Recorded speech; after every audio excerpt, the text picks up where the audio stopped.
Well, good morning, ladies and gentlemen. Welcome to the Small Business Development Committee. Today we'll be talking about electrical charging. And before we start, I would like to ask Representative Danny Mathis to lead us off with an invocation, please. What? Push that. Hold on. Just thank you for this committee. We just ask that you be with us as we listen to these ideas that we do the right thing for Georgia. Father, we just love you. We just hope that we stay united as legislators, that we can do your will in everything that we do. For it's in Christ's name we pray. Amen. Amen. Thank you, Representative Mathis. To begin with, we'll start off because we're running a little bit late with Representative Ruth Williamson, who is the Majority Caucus Secretary Treasurer and also a member of the Electric Mobility Innovation Alliance that the governor created. So with that, we're turning it over to you, Bruce. Well, thank you, Chairman Chokus. And as I've already mentioned when we first scheduled this, I do have a conflict beginning very shortly, so I'll make this brief. You asked me to sort of bring the committee up to speed on what Governor Kemp is doing, the alliance he put together. And as you stated, it's the Electric Mobility Innovation Alliance, which first blush, everybody's thinking about electric vehicles, but it's more than that. There's more than private passenger. It addresses the whole scope of electric mobility as we move forward into this new world, most of which this policy discussion is being driven at a federal level. But we're seeing very quick and early adoption by the original equipment manufacturers in the automobile world. And I tell everybody from, Audi down the line to, Porsche, it's going all electric sports cars. Mercedes-Benz just announced that they're going to be all electric was it 5 years? 5 years. So like it or not, this is coming our way. And Governor Kemp put together this alliance with the idea of bringing all interested parties to the table to be able to find best practices and best solutions to position Georgia from an economic development standpoint to have the best environment ecosystem, if you will, to be the #1 state in which to do business in this space, like we've done so well in many other businesses. So the people that came to the table, again, it's the original equipment manufacturers, all the way through the automobile retailers, and the Georgia Automobile Dealers Association has been very active on these committees. That was set up, it was sort of overseen by the Carl Vinson Institute of Government and the Georgia Department of Economic Development. And we established 5 committees consisting of the Innovation Committee, Supply Chain, Infrastructure, Workforce, and then the Policy Committee, on which I serve and chair.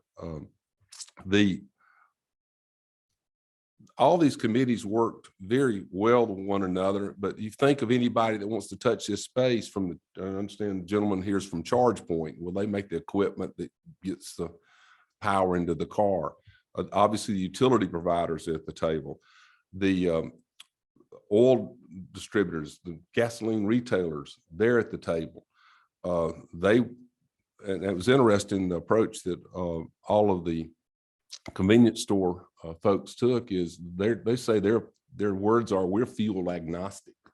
We're just in the business of powering vehicles. And if it's gasoline or diesel, fine. If it's electrons, fine. If it ultimately ends up, there's still the technology out there of hydrogen fuel cells, they'll do that. But they're agnostic to it. They just want a level playing field. Our utility providers have been very active at the table. I understand that they've been working very closely with Chairman Chokus. So but it's when we talk about electric mobility, we're not just talking about the vehicle you drive to and from work. Over time, it'll be our delivery vehicles, long haul trucking, although it's not close to, as my understanding, it's not, that technology is not efficient yet, but it's all heading in this direction. But it's also going to touch the warehouse logistics industry. You've seen it in the paper just this week about the little robots that deliver pizzas in a lot of cities. That's electric mobility.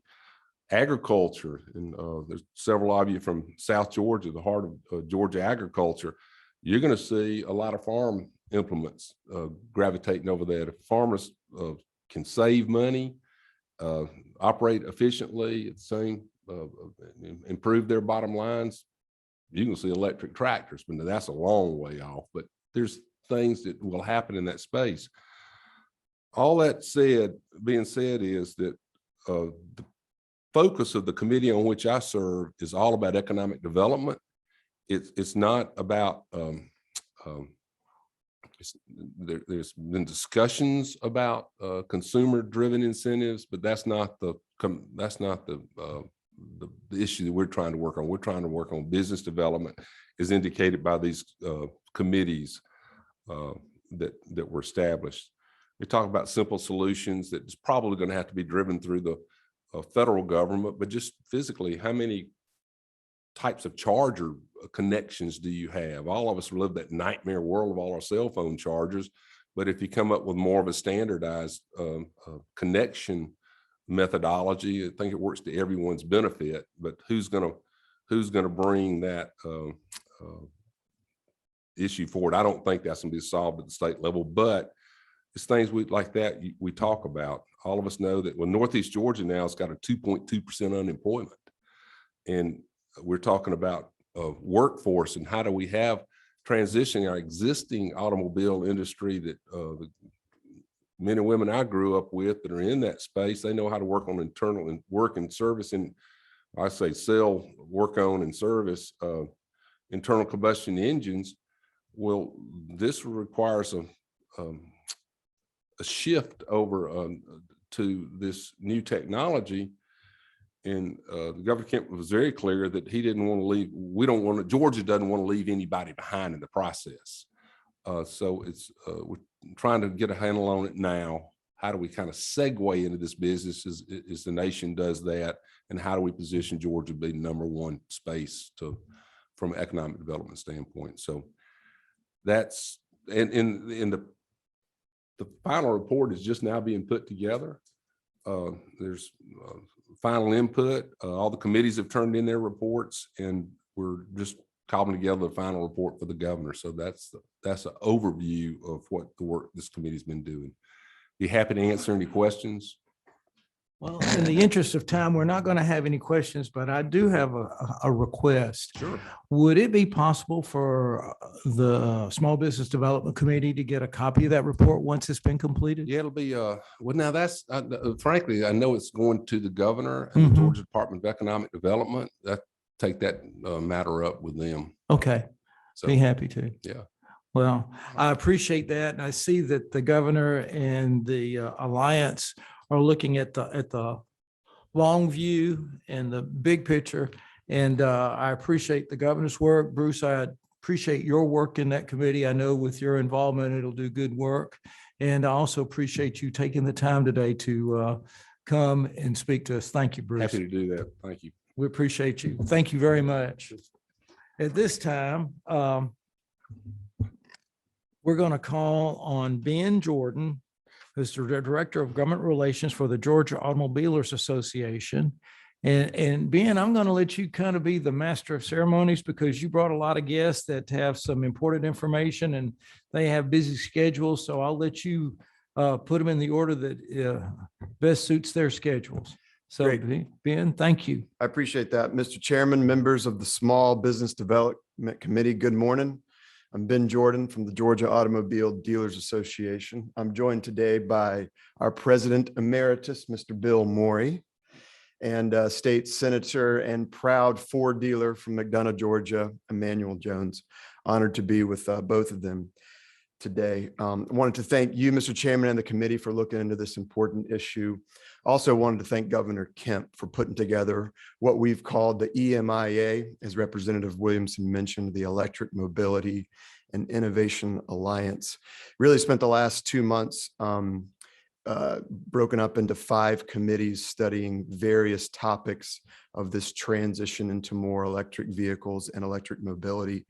GADA was very active in that process. We actually served on 4 of those 5 committees. So the committees that looked at policy, infrastructure like charging, workforce development, which is very important to us, obviously, and to the supply chain issues, which continues to be a very timely topic in our industry. Just a quick background about GADA. We represent the franchise new car and truck dealers in the state. We have approximately 500 dealership members, and they do business in every part of the state, in Metro Atlanta, in the suburbs, in South Georgia, the mountains, the coast, and all points in between. The average new car dealership in this state employs 68 people. So they're very much considered to be small businesses. Franchise dealerships are not owned by the factory. They are owned independently. And even today, there's still a lot of franchise dealerships that are owned by the businessmen and women in your communities. In total, our members employ over 30,000 Georgians. And when you do the economic impact study and you consider direct and indirect employment, the franchise dealers and franchise car and truck dealers account for over 70,000 jobs in the state. And one additional fact that we're very proud of, the average salary at a franchise dealership is well over $60,000. And we're proud of that because those are strong middle-class jobs in all parts of our state. At GADA, we are frequently asked what role dealerships will play in the future of the automobile industry as we transition to more and more electric vehicles. To help me answer that question, I'm going to show you a quick video if my technical capabilities will serve me okay today. So let's see. The future is electric. And whether you're buying or servicing your electric vehicle, Georgia franchise dealers are here for you. Local dealerships are ready to give you the same service, competitive pricing, and maintenance support they've provided for decades. With more than 300,000 new vehicles sold in 2020, that's experience you can trust. Learn more about how Georgia dealers are driving the future of electric mobility at georgiaincharge.com. Thank you for your help with that, Blake. I appreciate it. As the video mentions, Georgia dealers are ready, willing, and able to sell electric vehicles. And we firmly believe that it will be the dealers in partnership with their manufacturers that will drive this transition. How is that going to be accomplished? Well, as the video mentioned, the first important point is through competitive pricing. Our dealers sell new and used vehicles to the public, and they compete against each other to sell you those vehicles. And it's through that competition, specifically intra-brand competition, one dealer of the same brand competing against another dealer at the same brand at the local level in your communities and in our regions, that drives down the prices of those vehicles. Peer-reviewed economic studies have proven that when local dealers compete against each other for your business, the consumer benefits through lower prices. Now, I mention that because on occasion in our world, we hear this myth that franchise dealers either don't want to sell electric vehicles, don't know how to sell electric vehicles, or for some reason can't sell electric vehicles. We think that's ridiculous because dealers are in the business of making customers happy. You mentioned earlier that there are folks in the world who consider themselves to be agnostic when it comes to the power source. Where dealers are agnostic when it comes to the powertrain. We want to make customers happy. They'll sell you the vehicles that you want to sell at a price that you can afford. And as Representative Williamson mentioned, nearly every established manufacturer is making significant investments and commitments to selling more and more electric vehicles.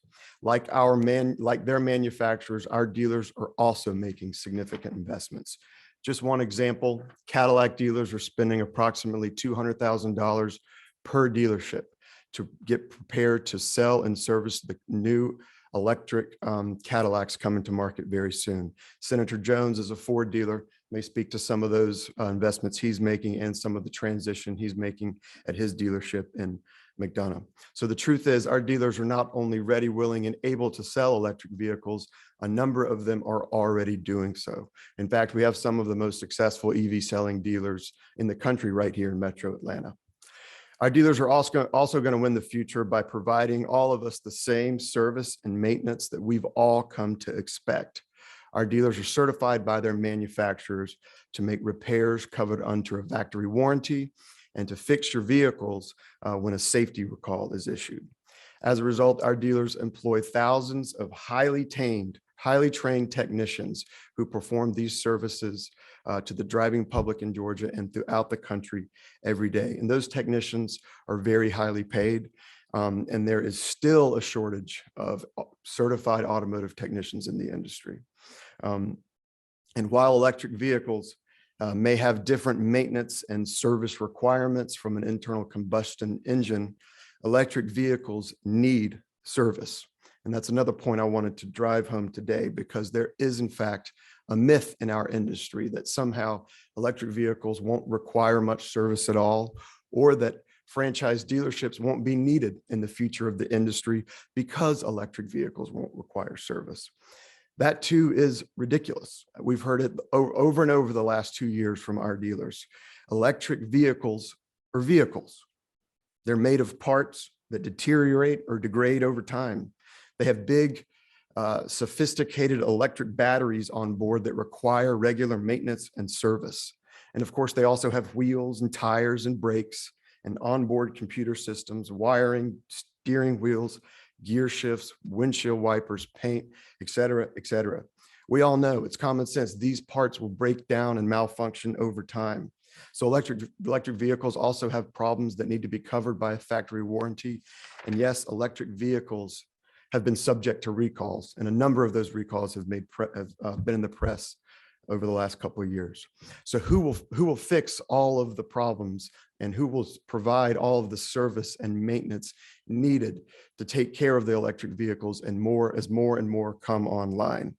Well, we strongly believe that due to the vast network throughout this state and throughout this country, and due to their considerable experience in the industry, that franchise dealerships are uniquely positioned to meet the repair and service needs of vehicles in the future, including electric vehicles. Think about it, dealers are with you the entire life cycle of the vehicle. They help you handle your trade-in. They'll compete against each other to sell you the vehicle. They'll handle the title and registration process. And after the sale, they are with you to service and maintain your vehicle. And that's an important point, because not only are they with you for the entirety of your vehicle's life cycle, but they are accountable to you. If they mess up at any point along those lines and they make a customer unhappy, then they risk losing that customer's business. And it's that constant competition that is inherent in the franchise system, and that constant obligation to earn your trust as a consumer is one of the primary reasons why we believe franchise dealers will ultimately win the day as we transition to more and more electric vehicles. I want to give you just a quick overview of the automobile market here in Georgia and where we stand specifically with electric vehicles. So right now, according to the Department of Revenue, there are over 10 million vehicles registered in Georgia, and a little over 30,000 of those are battery electric.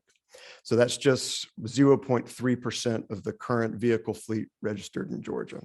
Now, that might not sound like a lot, but in terms of new vehicle sales through the third quarter of 2021, 2% of all new vehicles sold in Georgia were battery electric. Now, that's a dramatic increase from just 2017, when 0.4% of all new vehicles sold in Georgia were battery electric. So that is a pretty significant increase in a short amount of time.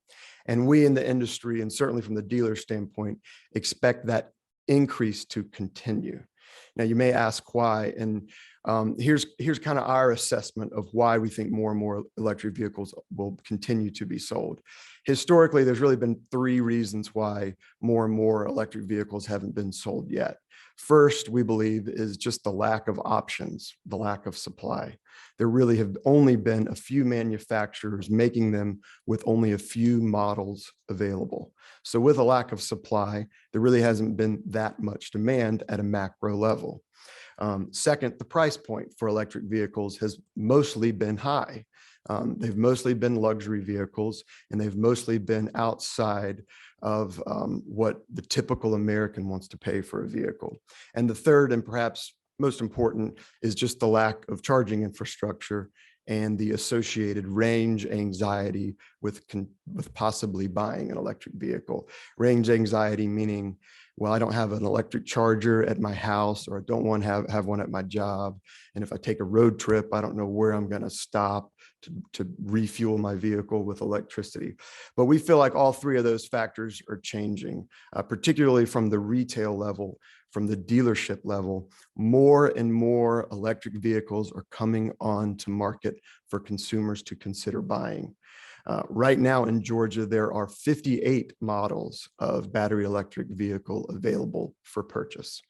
And I heard last week on a national Zoom call that by mid-decade, so 2025, there will be 150 new models of electric vehicles available for American consumers to consider purchasing.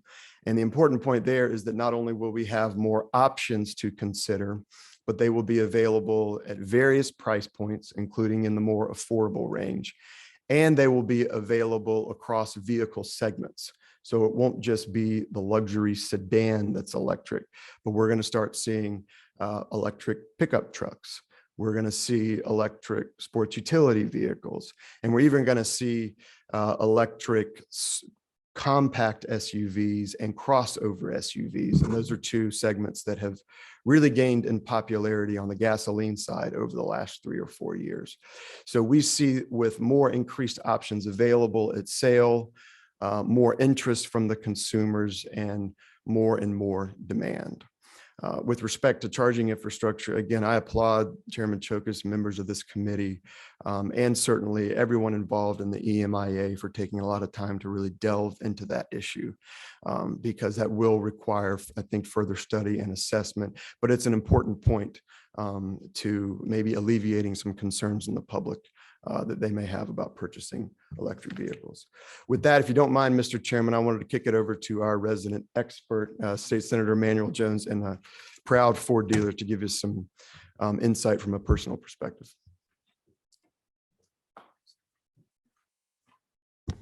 Senator Jones, thank you for coming and sharing your knowledge with us. We appreciate you being here. Well, thank you, Mr. Chairman, and members of this committee, for giving me an opportunity to come and speak about a subject and a topic that I love so very much. By the way, just a little background about myself. I'm sure my colleagues here from GADA are well familiar with me. I've been in the automobile business for March of next year will be 30 years. And prior to getting in the automobile business, my prior life, when I graduated from college, I was an electrical engineer at the University of Pennsylvania. And prior to working, my very first job out of college was working with IBM in the semiconductor manufacturing plant in Fishkill, New York. And I say that because the dealer body, and not just in this great state, but all over the country, have various backgrounds. So when I hear these manufacturers say that our dealers aren't ready to sell these electric vehicles, I remind them that we do have various different backgrounds, and particularly the background that I've shared with some of the manufacturers and some of the things that I've done in my life. So we are prepared. And I've had multiple franchises, from Chevrolet to Cadillac to Ford and Toyota and Hyundai. So I've been around, and I've had an opportunity in my 30 years in this business to deal with a lot of different manufacturers. And I can certainly say that all of these manufacturers are certainly committed to the EV market now. And just from my own personal experience at my own dealership, we are building approximately $200,000 worth of infrastructure in our store to be able to charge these vehicles rapidly. Of course, when Ford Motor Company and some of the other manufacturers came out with EV vehicles, we had these slow charging stations, by the way, but now this technology has improved so much that the demand now is for people to charge their cars rapidly. And I would say to my colleagues from the GADA that another concern that people have regarding EV vehicles is because they don't want to sit there and wait hours like you do at Lenox Mall for your vehicle to charge, and you have to find something else to do. They want to charge as quickly as you can take fossil fuels and put in your vehicle. And that's why we are addressing that concern in our stores, and so many other dealers across this great state is doing the same. And may I also add, by the way, that Georgia's made a significant investment in EV. Had an opportunity to visit the SK battery plant up in Commerce, Georgia. Of course, we all know Georgia's made a significant investment in that plant. That plant makes, that's the battery plant for the new Ford Lightning truck. And it was interesting to see that technology and how it's put together and how it's going to impact our industry. And the changes that we're seeing across our industry is coming really, really rapidly. But I can assure you, Mr. Chairman and members of this committee, that Georgia's dealer body will be ready for those changes. And we are more than adequately prepared to make those necessary investments so that we can continue to grow our stores and continue to serve the members and the customers in our community. Again, I thank you. And certainly if there's any questions down the road, Mr. Chairman, I would love to come back and continue this conversation. And just let me just say as a final note, I am glad to see this committee, extremely glad to see this committee in the House take up House Bill, I think 776. And I certainly wish we had a counterpart over in the Senate, by the way. So at the appropriate time, Mr. Chairman, that's a really good bill. And it speaks to some of those issues that we have to confront as a dealer body. And it will also benefit us significantly in being able to make those necessary investments so that when we get those cars, and not just new vehicles that are EV, but in my store, I've sold several Tesla models that people have traded in. And of course, you know, we have to refuel those vehicles as well. So this legislation, I think is very appropriate, and it's desperately needed to assist our dealer bodies with the necessary investments we have to make in this technology. So thank you, Mr. Chairman and members of this committee for giving me an opportunity to speak about a subject and a topic that I love so dearly. Thank you. Thank you for those words. And I'm sure that once we move this bill through the process, we'll come visit you in the Senate for your support. Thank you. Ben, do you want to go ahead and introduce the rest of the? Good. Thank you. Sure. Would you like me to? Please. Sure. My pleasure to introduce Justin Ackley from Chargepoint.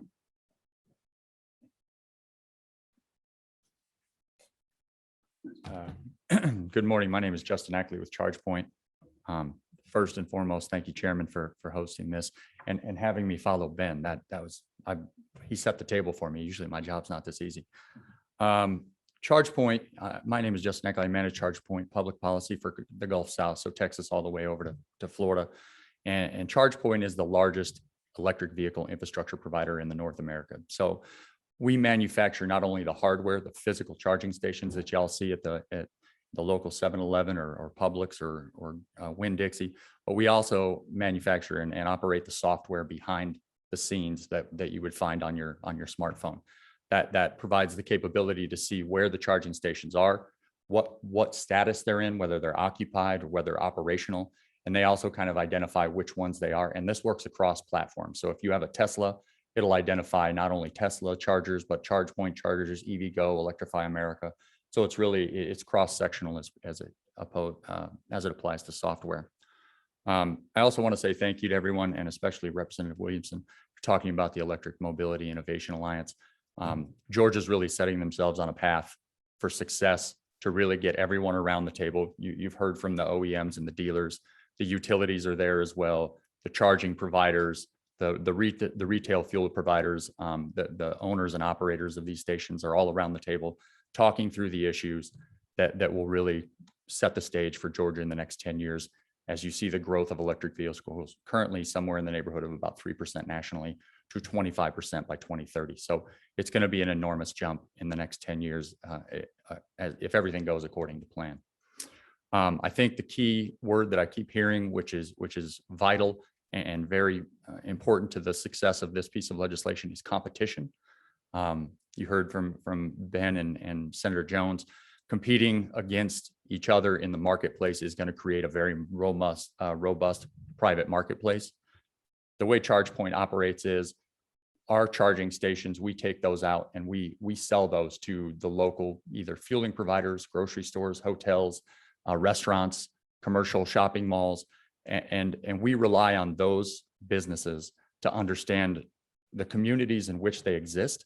If you think in terms of all the businesses I just named, What are they primarily? They're primarily real estate businesses. They've done the analysis, they've done the business case to say, this is a primary spot for our business to thrive. And we don't think that we should go around and try to reorganize or re-engineer the wheel there. These businesses understand the flow of population, the flow of traffic, how consumers operate within their communities. And our placement of that charging station within that community is based on those business decisions that have most likely been around for 25 or 30 years, depending on the business within the community. The most important part of this particular piece of legislation is the exemption from the Public Service Commission jurisdiction. In order to have a competitive marketplace, that exemption must be in place prior to any sort of additional private capital funding being inserted into the marketplace. The reason I say that is the administrative burden to which each business would have to overcome going to the Public Service Commission, receiving a favorable ruling and being able to provide the resale of electricity as a fueling service is astronomical to deal with the Public Service Commission on every single particular station that would be installed would be just devastating to the marketplace. So we commend the chairman for taking this on. In a much broader context, in terms of what's just taken place in Washington, D.C., Congress just passed the bipartisan infrastructure bill. Within that bill, earmarked for electric vehicle charging infrastructure is $5 billion in block grants to the states and $2.5 billion in competitive grants that will be awarded at the federal level. Georgia is slated to receive approximately $135 million over the next 5 years to install electric vehicle infrastructure. And key to that money being deployed effectively and efficiently in the marketplace is the matching private capital that will come along with that. But that equation doesn't work as efficiently without this exemption. So it's imperative that this goes into law prior to that money being sent to Georgia so that that can be leveraged in a public-private partnership moving forward. So we think that's a really important first step. As everyone's aware that when EVs are discussed, there oftentimes is an umbrella. We're talking about electric vehicles. Well, under that umbrella, there are a number of issues that come with this. This, in our opinion, is the very first issue that should be addressed. As the market develops, there are additional issues of demand charges and utility participation and how the OEMs and utilities and our partners all work together. Those are all things that are being discussed at the state level right now. I'm sure you guys hear from your constituents regarding those issues as well and how important it is for the development of the marketplace. So again, this is the very first step, we think, in a much longer process, and we commend everyone for being a part of that. As I've spoken with the chairman, the second section of the bill deals with a fee that exists or would exist with the passage of this bill. Chargepoint and our charging providers, we see that as sort of a double or duplicative fee that currently EV drivers are paying a $200 registration fee, which is more than a traditional internal combustion engine. And then on the backside of that, for the sale of electricity, those taxes are already being collected as well. So we've talked through that, and we're hoping to come to a resolution on that as well. Finally, just as a little kind of educational opportunity for the committee and for anyone that's not familiar with our business, there are really 3 levels of charging that we're talking about. This bill would only apply to what we term level 2 and level 3. So in terms of charging, level 1 would be what you find at your home. So in our anticipation of how the market will develop, 80% of the marketplace, 80% of charging will take place at home, and that will be charged during off-peak hours. So you'll get home, you'll plug in, and most of that charging will take place between, say, 11 p.m. at night and 5 o'clock in the morning. Prices are extremely low, and most consumers will benefit from that extremely beneficially because those rates are so cheap that the charging of that vehicle will be almost pennies on the dollar. The national range is somewhere between 3 and 5 cents to charge the vehicle at home overnight. So the amount of money that will be back in the consumer's pocket based off of fuel pricing alone will be astronomical. In addition, when we're talking about level 2, we're talking about not a fast charger, but a charger that would give you a full 80% to 100% charge in approximately 45 minutes. Think in terms of shopping malls and restaurants and hotels where you're going to be there for an extended period of time. Those charging markets are publicly available everywhere. Most of the charging you'll see is level 2. And right now is kind of the plethora of charging available in the state of Georgia. And then finally, it will be the DC charger or level 3 charging, which is the traditional corridor charging that you would think of if you were out on the freeway and had to stop by a Flying J's or something along those lines. That travel plaza would have those DC fast chargers, and those charges can range anywhere between 6 minutes and 30 minutes for 100% charge. So you're talking approximately, 6 minutes for 400 miles of range. So the technology, as Senator Jones alluded to, is advancing rapidly. All of the charges in the public service or the publicly available chargers, you're talking in a range of maybe $11 to $13 nationally to be able to charge publicly. And that's for an entire charge. So most people are most likely going to be topping up. If they're out running around, they've been out all day, they have to take the kids to soccer practice or something after school that they didn't anticipate, and they just need to stop and get a brief charge to get them home. So the economic savings associated with charging electric vehicles is going to be beneficial for any consumer that owns an EV at this point. So we appreciate the opportunity to be here today. Anything that we can do for the committee or additional members to talk about these issues, to help formulate these issues and really move this forward for the state of Georgia. Georgia's poised to be, if not in the top 10, in the top 5, probably, to lead the nation forward in EV infrastructure, EV adoption. And we really hope to be a part of that conversation. So I'm happy to take any questions from anyone. And again, thank you, Chairman. Super. Justin, thank you. I appreciate it. I'm going to add that you came all the way from Texas just to address our committee, and we appreciate you doing that.